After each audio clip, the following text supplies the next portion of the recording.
Pois é, muita gente que nem um piruloco, e corre de cá, e corre de lá, tudo ou nada. Uma certeza secreta que vai perder, então tá correndo para salvar o mundo, a pátria, a agenda, o dia, o mês, o ano. Crítico interno. E algumas pessoas ainda ficam nessa coisa, meu Deus, eu tô fazendo tudo isso, arrumando a chave, correndo para cá, para lá, será que eu tô em TDAH? Uma cobrança, não é minha dislexia. Tem objetivos em excesso, dá até vertigem, que é uma das coisas da linguagem do corpo de quem não prioriza, faz tudo ao mesmo tempo. Né? Vamos organizar por partes. Rea!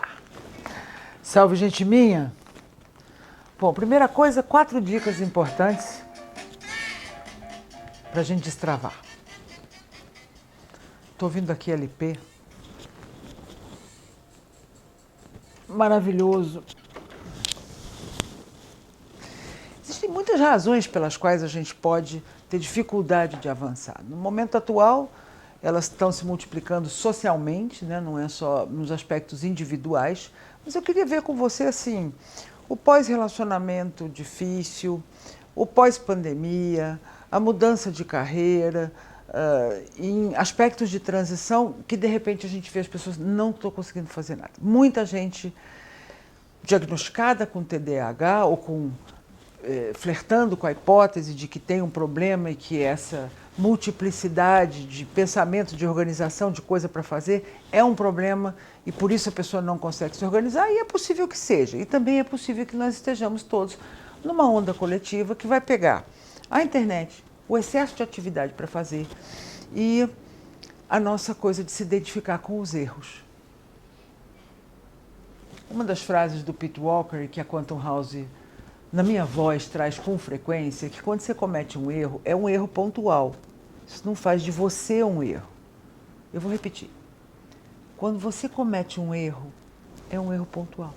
Isso não faz de você um erro. E é algo que a gente precisa repetir para a gente mesmo. Né? Porque é possível que a gente não saiu no horário, atrasou simplesmente quando começou amanhã, ou um trabalho não se desenvolveu como a gente gostaria, ou tem um conflito, uma sabotagem, uma puxada de tapete, uma situação que não está exatamente clara.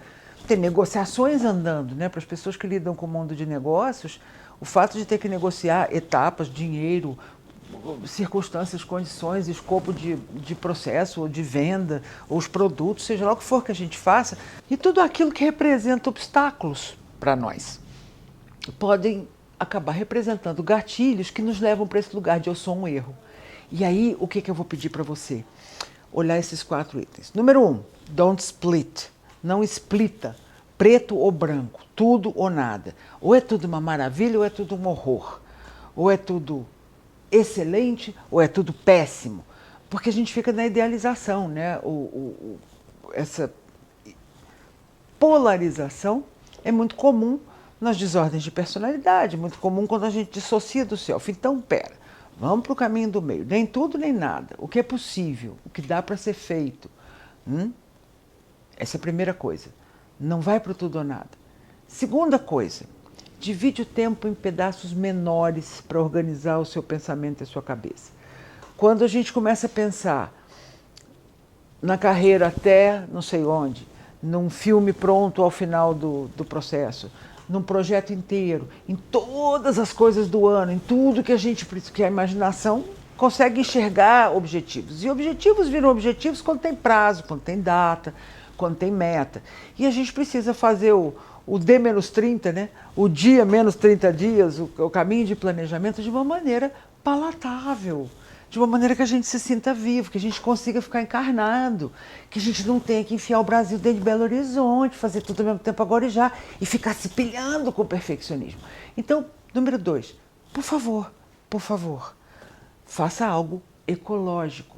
Divide, especialmente no pós-traumático de abuso narcisista, divide o tempo em pacotinhos menores. Então, esta manhã, esta próxima hora, essas próximas 3 horas, eu me proponho a isso, e me propor a isso, nessas próximas 3 horas, eu vou ficar no corpo, vou respirar, que é grátis. Respiro mais devagar, Lembra vídeos anteriores? Respiração rápida ou suspensa manda mensagem de emergência para o cérebro. Sequestra a amígdala cerebral, traz elementos de nossa, estou perdendo o jogo, estou ficando para trás, eu não fiz nada. Respira que é grátis. Número 1. Número 2. Número 3. Nem tudo vem de traumas terríveis. Alguns gatilhos ou algumas coisas sobre a gente se sentir envergonhado, e o número 3 tem a ver com a vergonha, não precisa necessariamente ser por aspectos terríveis da nossa infância. Às vezes sim, se a gente foi caçoado, se a gente foi perseguido, se a gente foi abusado ou desfeito, a gente vai ter uma vergonha como se a gente estivesse devendo. Conquistar esse lugar de honra, de sentirmos bem na própria pele, de nos valorizar, de saber que, eu faço os dedinhos, eu conto comigo, eu tenho sim valor, eu tenho sim dignidade, é digno ser eu. Isso é legal, eu gosto dessa coisa de é digno ser eu. E às vezes a nossa infância, as circunstâncias de família, dinâmicas de família, roubaram isso um pouco de nós. Mas às vezes, presta atenção, essa vergonha que você carrega não tem nada a ver com alguma coisa terrível. Tem a ver com quando você foi aprender a amarrar o sapato sozinho, que você não acertou da primeira vez, ou que alguém aprendeu na sua frente. Precisa ter tido um adulto comparando esse irmão com aquele, olha, o outro seu irmão sabe, você não. Não, não precisa. Pode ter tido, isso piora as coisas.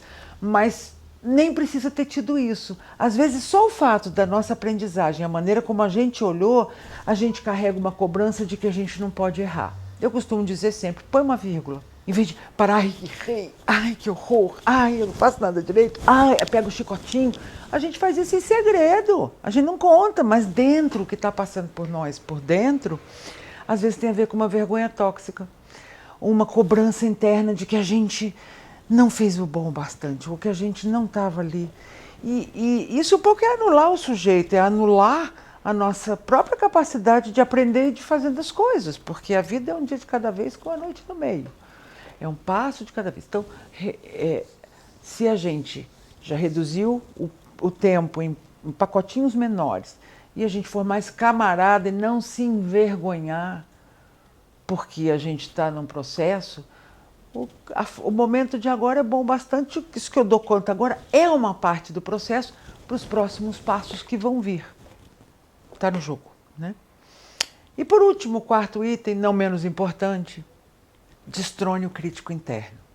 Relações com narcisistas, situações emergenciais, traumas recentes, fracassos profissionais, dificuldades ao longo da vida, podem fazer com que o nosso crítico interno fique no trono, garantindo que vai dar tudo errado, nos dizendo que a gente não tem chance de ter êxito, nos dizendo sem palavras, talvez criando sentimentos e processos até com neurotransmissores e flashbacks emocionais e memórias internas de que há perigo, há risco de que não vai dar certo. Então é preciso conscientemente destronar o crítico interno. Sim, há perigo. Sim, a gente tem que se preocupar com a grana, com o planejamento, com as pessoas, com a história toda, saca-pasque. Mas a gente fala, legal, com licença, é só nós nos organizarmos parte a parte, né, e reduzir um pouco esta pressão. As disfunções possíveis de TDAH, a dislexia, traumas efetivos, a depressão que a gente pode ter ultrapassado, está enfrentando, com a dificuldade de sentir o ânimo da vida, precisam ser reduzidas se a gente se colocar neocórtex, é uma estrutura frontal do cérebro em que eu me coloco com propósito, de propósito, e reduzo essas mecânicas que fazem a gente ficar enlouquecido e não fazer nada. Um dia de cada vez com uma noite no meio, fique do seu próprio lado, é digno ser você, e essa coisa nos ajuda a procurar as pessoas, os apoios, os parceiros, as parcerias, as coisas necessárias que você precisa, e às vezes só a sua paz, que pode ser botar um disco antigo com uma música linda, um LP,